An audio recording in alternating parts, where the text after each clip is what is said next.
Hello everyone, I hope आप लोग सब ठीक होंगे। आज हम लोग डिस्कस करने जा रहे हैं पैराडाइज लॉस्ट। पैराडाइज लॉस्ट ये एक एपिक पोएम है जिसे लिखा है 17th century English poet John Milton ने। जॉन मिल्टन ने इस पोएम को फर्स्ट टाइम पब्लिश किया 1667 में, जिसके अंदर उन्होंने 10 बुक्स ऐड की, यानी कि 10 बुक्स। उसके बाद उन्होंने इसको थोड़ी अरेंजमेंट के बाद दोबारा से पब्लिश किया 1674 में, जिसके अंदर 12 बुक्स ऐड की गई, 12 किताबें। तो ये जॉन मिल्टन का एक मास्टरपीस है जिसके अंदर उन्होंने ब्लैंक वर्ड्स को यूज किया गया है। ये पोएम असल में एक बिब्लिकल स्टोरी के बारे में है, जो कि है फॉल ऑफ मैन के बारे में। तो फॉल ऑफ मैन पे ये स्टोरी लिखी गई है, ये पोएम लिखी गई है, जिसके अंदर फॉलन एंजल सैटर्न ने एडम और ईव को धोखे से अपने जाल में फंसाया और जिसके नतीजे में उन्हें गार्डन ऑफ एडन यानी हेवन के अंदर से निकाल दिया गया। तो ये पोएम उसके बारे में है। आज के इस लेक्चर में हम बुक 1 की पूरी समरी को डिस्कस करेंगे। तो चलें स्टार्ट करते हैं। Paradise lost book 1। Book 1 start होती है एक प्रोलॉग के साथ, जिसके अंदर जॉन मिल्टन अपने सब्जेक्ट को यानी मौजू को इंट्रोड्यूस करवाते हैं। वो सब्जेक्ट क्या है? वो है man's first disobedience against God and its sorrowful consequences, यानी कि इंसान की पहली नाफरमानी खुदा के खिलाफ और उसके अफसोसनाक नताइज। ये सब्जेक्ट है, ये मौजू है इस पोएम का। उसके बाद मिल्टन इन नताइज को तशबीह देते हैं, उनका मुआवजा करते हैं फ्रूट ऑफ डिसओबीडियंस के साथ। ये फ्रूट ऑफ डिसओबीडियंस असल में ट्री ऑफ नॉलेज का फ्रूट है, जिसे खाने से एडम और ईव को मना किया गया था, लेकिन वो खुदा के अहकामात की खिलाफ वर्जी करते हुए उस फ्रूट को खा गए, जिसके नतीजे में दुनिया पर मौत और तकालीफ का अजाब आया। और वो अजाब एक ग्रेटर मैन की आमद के बाद खत्म होगा। वो ग्रेटर मैन कौन है? वो है जीसस क्राइस्ट। उसके बाद मिल्टन एक म्यूज को पुकारते हैं, जो कि एंशियंट ग्रीक वर्क्स में आने वाली म्यूज से बेहतर हैं, उनके जैसी नहीं है। मिल्टन को उम्मीद है कि ये पोएम पैराडाइज लॉस्ट प्रोज और पोइट्री के अंदर एक खास रोल प्ले करेगी। इससे पहले किसी ने ऐसी पोएम ना लिखी, इसलिए वो म्यूज का मुआवजा उस होली स्पिरिट के साथ करते हैं जो उस कायनात को बनाने वाले में से हैं। तो ये है प्रोलोग। उसके बाद पोएम स्टार्ट होती है, जिसके अंदर मिल्टन म्यूज से पूछते हैं कि एडम और ईव की नाफरमानी की वजह क्या बनी, जिसका जवाब देते हुए वो खुद ही बताते हैं कि उन्हें इस गंदी बगावत में, इस गलत काम में, उस जहन्नमी सांप जिसको हम शैतान कहते हैं, उसने धोखे से फंसाया था। सैटर्न एक फरिश्ता था जिसने खुदा को शिकस्त देने की ख्वाहिश की थी और जन्नत में एक सिविल वार शुरू की थी, लेकिन खुदा ने उसे और उसके साथ बागी एंजल्स को हेवन से बाहर फेंक दिया था। वो एक गहरी गार से 9 दिन तक गिरते रहे और आखिरकार हेल में यानी जहन्नुम में पहुंच गए, जहां वो मजीद 9 दिन तक हैरान और परेशान पड़े रहे। उसके बाद पोइट बात करते हैं सैटर्न की, जो कि एक अंधेरी आग की झील में पड़ा है। उसके साथ पड़ा है बेल्ज़ेबब, जो कि सैटर्न के बाद पावरफुल है और सेकंड इन कमांड है। सैटर्न इससे बात करता है और इस खौफनाक खामोशी को तोड़ता है, यानी 9 दिन से जो वो इस खौफनाक खामोशी में पड़े हैं उसको तोड़ता है। सैटर्न अपनी हालत पर अफसुर्दगी का इजहार करता है कि कैसे वो अपनी शानदार हालत से इस हालत में आ गए, यानी कि जन्नत से जहन्नुम में आ गए और फरिश्तों से शैतान बन गए।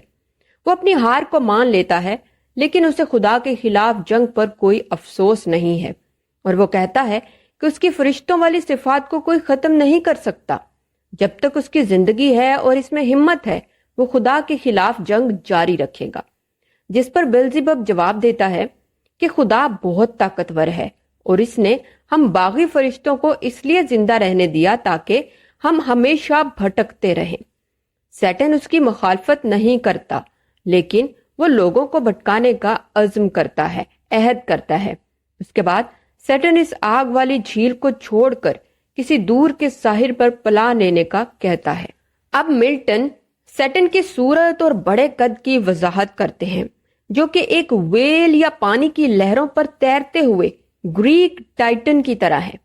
अब सैटर्न आहिस्ता से खुद को आग से घसीटता है। बेल्ज़ेबब भी उसके पीछे जाता है। वो अपने पर फैलाते हैं और उड़कर एक खुश्क जमीन पर चले जाते हैं। वो दोनों खुश होते हैं कि वो इतनी ताकत तो रखते हैं कि खुद को घसीट सके। सैटर्न उड़ते हुए हेल यानी जहन्नुम का मुआजना करता है, उसे कंपेयर करता है हेवन के साथ यानी जन्नत के साथ, और हेल की यानी जहन्नुम की वीरानी पर अफसुर्दगी का इजहार करता है। लेकिन वो उसे यानी हेल को एक्सेप्ट करते हुए कहता है कि हमारा दिमाग ऐसी चीज है कि ये जन्नत को जहन्नुम और जहन्नुम को जन्नत बना सकता है। इसलिए वो यहाँ यानी जहन्नुम में खुश है, क्योंकि वो जन्नत में भी मुतमईन नहीं था। इसके बाद वो अपने हालात बेहतर करने का अहद करता है और ऐलान करता है कि जन्नत में गुलामी करने से बेहतर है दोज़ख में राज करना। उसके बाद बेल्ज़ेबब सैटर्न से कहता है कि वो अपनी अफवाज को तलब करे, जो कि इसकी एक आवाज पर इकट्ठे हो जाएंगे।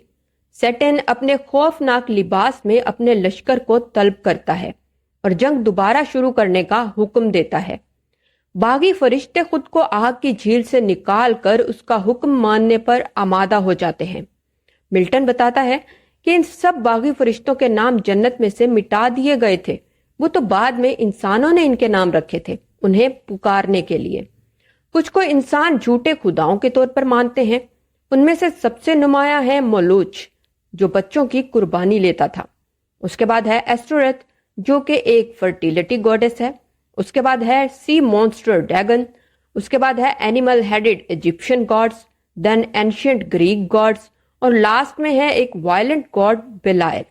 तो ये गॉड्स हैं जिनके नाम बाद में इंसानों ने रखे थे। ये सब फॉलन एंजल्स हैं और सैटर्न का लश्कर हैं यानी रेवड़ हैं। इन सब ने अभी भी जंगी लिबास पहने हुए हैं और हाथों में बैनर्स उठाए हुए हैं। ये सब नेज़े हाथों में लिए एक शानदार नजारा क्रिएट करते हैं, जिसे देखकर सैटर्न का हौसला और बढ़ जाता है। सैटर्न को कुछ देर के लिए पछतावा होता है कि कैसे उसकी वजह से इस लश्कर को भी सफर करना पड़ रहा है, लेकिन फिर वो हौसला करता है और उसके बाद वो सबसे बात करता है और जंग जारी रखने का कहता है। वो उनसे पूछता है कि क्या उन्हें ओपन वार करनी चाहिए या धोखेबाजी वाले हरबे इस्तेमाल करने चाहिए। उसके बाद वो उन्हें बताता है कि गॉड एक नई दुनिया बनाने जा रहे हैं, इसलिए सब डेविल्स यानी शैतानों को भी उसमें जाकर रहना चाहिए। उसके बाद सब शैतान अपनी तलवारें हवा में लहरा कर रजामंदी का मुजाहिरा करते हैं और वो एक करीबी पहाड़ी पर जाते हैं और उसे खोदना शुरू कर देते हैं ताकि वो उसमें से सोना निकाल सकें। और उन्हें इस काम को करने के लिए मैमून नामी शैतान कहता है, जिस पर मिल्टन रीडर को वार्न करते हैं कि ये सब दोज़ख का सामान है और बातिल की निशानी है, इसलिए इंसानों को इन चीजों से यानी सोना चांदी से दूर रहना चाहिए। उसके बाद अपनी सुपर नेचुरल पावर्स के साथ सब शैतान कुछ देर में एक मंदिर तामीर कर लेते हैं। यह मंदिर इंसानी बनाए हुए पिरामिड्स और मंदिरों से ज्यादा शानदार है और बड़ा भी है। इस मंदिर का आर्किटेक्ट है म्यूल्सिबर डेविल। डेविल्स इस मंदिर को पेंडिमोनियम का नाम देते हैं, जिसका मतलब है ऑल डेमन्स। सब शैतान कद में बड़े हैं, लेकिन वो अपने कद छोटे करके इस मंदिर में दाखिल होते हैं और अपनी डिबेट शुरू कर देते हैं। उसके बाद यहाँ पर बुक 1 खत्म हो जाती है। तो ये थी स्टोरी इस पोएम की बुक 1 की। ये कंप्लीट समरी है बुक 1 की। तो यहाँ पर खत्म होता है हमारा आज का ये लेक्चर। नेक्स्ट लेक्चर में मैं डिस्कस करूंगी इस पोएम के क्वेश्चंस, जो इंपॉर्टेंट क्वेश्चंस हैं। उस वीडियो का लिंक भी मैं इस वीडियो के डिस्क्रिप्शन में दे दूंगी, आप वो चेक कर सकेंगे। तो ये था हमारा आज का ये लेक्चर। उम्मीद है आपको समझ आई होगी। आज के लिए इतना ही। मैं मिलूंगी अपनी नेक्स्ट वीडियो में, तब तक के लिए खुदा हाफिज।